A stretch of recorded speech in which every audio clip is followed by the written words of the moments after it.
ধোপাজান নদী রক্ষায় অবৈধ বালুপাথর উত্তোলন বন্ধ ও ইজারার দাবিতে মানববন্ধন। শফিকুল বাড়ি, স্টাফ রিপোর্টার। সুনামগঞ্জ সদর উপজেলার ঐতিহ্যবাহী ধোপাজান চলতি নদীতে অবৈধ বালুপাথর উত্তোলন বন্ধ, পরিবেশ সংরক্ষণ এবং দ্রুত আইনানুগভাবে বালুমাহালের ইজারা প্রদানের দাবিতে মানববন্ধন ও প্রতিবাদ সমাবেশ অনুষ্ঠিত হয়েছে।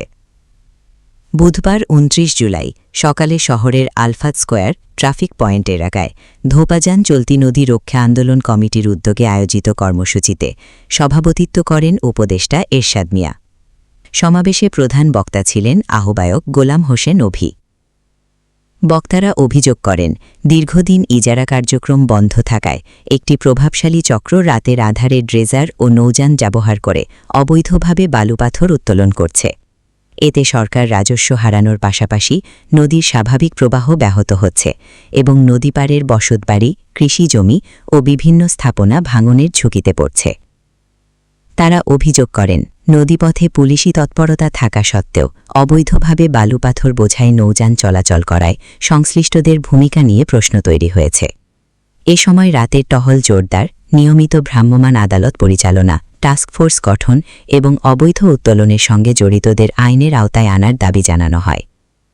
বক্তারা সতর্ক করে বলেন, দ্রুত কার্যকর ব্যবস্থা না নিলে নদী ও রাষ্ট্রীয় সম্পদ রক্ষায় আরও কঠোর কর্মসূচি ঘোষণা করা হবে। মানববন্ধনে স্থানীয় গণ্যমান্য ব্যক্তি, শ্রমজীবী মানুষ ও বিভিন্ন শ্রেণী পেশার নাগরিক অংশ নেন। কর্মসূচি শেষে জেলা প্রশাসন ও সংশ্লিষ্ট কর্তৃপক্ষের দ্রুত হস্তক্ষেপ কামনা করেন আন্দোলনকারীরা। ধন্যবাদ জানাই। আমরা চাই রতন শেখের মতো প্রত্যেকটি থানায় প্রত্যেকটি অফিসার যেন এইরকম সক্রিয় ভূমিকা পালন করে ধোপাজান নদী লিজ দেওয়ার জন্য।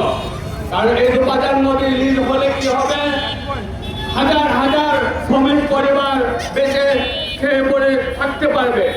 কিন্তু কিছু স্বার্থন্যায়ী মহল এটা যাতে লিজ না হয়, তারা তাদের বলগেট দিয়ে এই মেশিন দিয়ে বোমা মেশিন দিয়ে বালু উত্তোলন করতে অবৈধভাবে।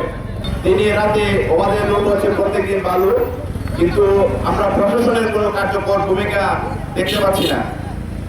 গতকাল রাতেও আমরা দেখেছি পুলিশ ওই জায়গায় গিয়েছিল, যাওয়ার পরে ওই জায়গায় বালুর নৌকা ডুবে দেওয়া হয়েছিল, কিন্তু উপজেলা প্রশাসন বা জেলা প্রশাসনের পক্ষ থেকে ওই জায়গায় কোনো মোবাইল কোর্ট পরিচালনা করা হয়নি বিধায় ওই জায়গায় কোনো আসামিদেরকে ধরা সম্ভব হয়নি।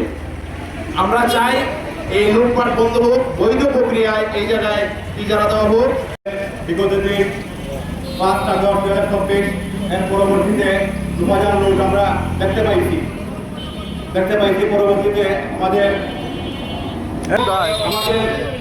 মাননীয় সংসদ সদস্য ভাই, উনি আমাদের প্রান্তীয় ভাই, উনি আমাদের জন্য কাজ করবেন আশা করি।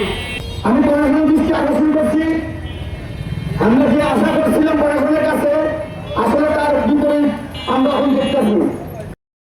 আমরা গতকালকে 2টি ভিডিও দেখেছি।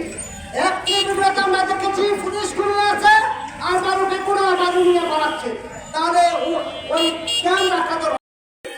এই বলে আমি আমার সংক্ষিপ্ত বক্তব্য এখানে শেষ করছি। এখন আপনাদের সামনে বক্তব্য নিয়ে আসছে আমাদের সুনামগঞ্জের খুব পরিচিত মন্ত্রী গোলাম সিপাহীকে বক্তব্য রাখার জন্য অনুরোধ জানাচ্ছি। সুনামগঞ্জের মানুষ সবসময় অন্যায়ের বিরুদ্ধে রুখে দাঁড়িয়েছে। আপনারা যেই হন না কেন, সাংবাদিক হন, প্রশাসন হন, কাউকে চুল পরিমাণ চাল দেওয়া হবে না। বালু লুটপাট করবেন, অন্য জায়গা নিয়ে বাড়িঘর বিল্ডিং করবেন আর হাহাকার করবে আমার সুনামগঞ্জের হাজার হাজার শ্রমিক, তা হতে দেওয়া হবে না। ধোপাজান নদী এবং বিভিন্ন নদীতে কিন্তু আমাদের এই বালু বিক্রি হচ্ছে। এইসব বন্ধ করতে কিন্তু প্রশাসনের কোনো উদ্যোগ নেই, শুধু পুলিশকেই কিন্তু দুষলেই হবে না। এটা দেখভালের দায়িত্ব পরিবেশ এবং জেলা প্রশাসনের। ইউনো সাহেব এবং রেসিডেন্ট সাহেবরা নাকে তেল দিয়ে কিন্তু ঘুমিয়ে থাকে, দোষ পায় শুধু পুলিশ। তারা কি কোনো দায়িত্ব নাই? তাদেরকে কিন্তু একাধিকবার যোগাযোগ করলেও পাওয়া যায় না। আমরা বলবো এইসব লুটপাট বন্ধ করতে টাস্ক ফোর্স অথবা মোবাইল কোর্ট নিয়মিত করতে হবে। নদী রক্ষার জন্য রাতের আধারে যাতে করে কালো লুটপাট করতে না করে তার যৌক্তিক ব্যবস্থা গ্রহণ করতে হবে। আমাদের সদর উপজেলার সদর থানা ওসি মহোদয় যথেষ্ট তথ্য রয়েছে। যদি আপনারা উদ্যোগ গ্রহণ করেন, আমাদের সদর থানার ওসি মহোদয় যথাযথ ব্যবস্থা নেওয়ার জন্য উনি সবসময় প্রস্তুত রয়েছে। প্রত্যেকটি অফিসার যেন এইরকম সক্রিয় ভূমিকা পালন করে। রূপাজান নদী